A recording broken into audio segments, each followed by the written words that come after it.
Hey everyone, I'm here with Naturel. How are you doing? I'm pretty good. I'm blessed.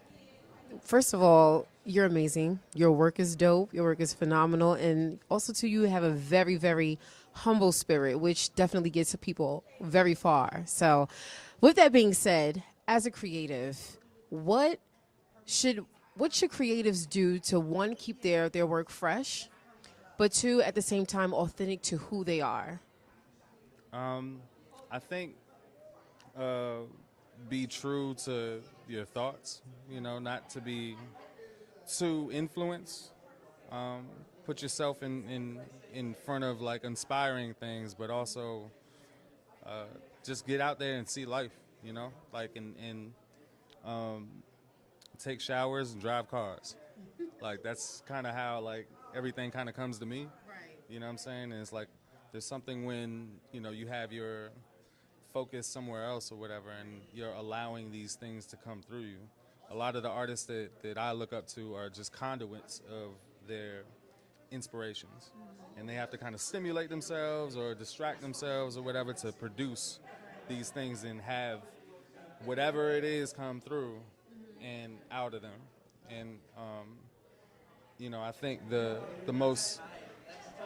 best work you could possibly do is when you're allowing it to pass through you without any uh, expectations or preconceived notions or this is cool or that's cool. It's just put it out there, and you have the choice to put it out or not at the end of the day. You know. So take us to when you were in the corporate world. So a lot of times, as you mentioned in your interview with Gerard, that being in the corporate world, you're pretty much constrained because you're bringing someone else's vision to life versus it being authentically your own. So how do you still create, still put your touch on it, but still deliver and have your clients be satisfied? Well, first, trust your instincts beyond anything. Um, I don't think I'd be able to tell somebody how to be a good employee because I probably wasn't one. But I think it's what intrigued me about graphic design and being a designer was the problem solving aspect of it. And with a lot of problems and creative problems that are out there, there's more than one way to solve those things. And so if you could fall in love with multiple ways to solve that creative problem, you'll kind of spare your emotional attachment to one thing versus the other thing. Usually employers or clients want to see options. And so if you could fall in love with all of the options that you're giving them and not just one, and then let the rest of them kind of just be there for being there, I think you'll win in the end, for sure. So last question. Do you have any piece of advice that you can give to minorities within media, within entertainment, or any minorities who are creatives and are trying to be that top head of any organization that they're a part of? So what advice would you give us? Oh man, represent as well.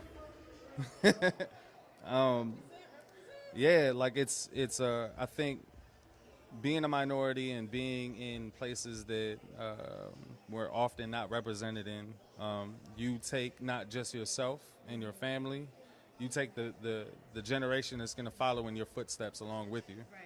And it's So essentially, it's a responsibility. yeah, it's a responsibility. Don't burn the house down before the rest of them, like get a chance to use it. Um, I'm not sure if that's like a real saying or not, I thought it was, but that was definitely good. but um, but definitely, yeah. Like there's a social responsibility, a cultural responsibility that comes with uh, trailblazing and establishing new ground for all of us to thrive in, and like um, it's important to honor those that are ahead of you, like that broke down those doors, uh, that protested for things, that struggled through things, that blazed our trails, and it's important to be a good ancestor, right? So like, what are the things that you're doing with your energy and your actions that make you a good ancestor? Everyone, this is Naturel. Thank you so much. Thank you for your words of wisdom that you bestowed upon us coming up creatives. And that's it. That's a wrap.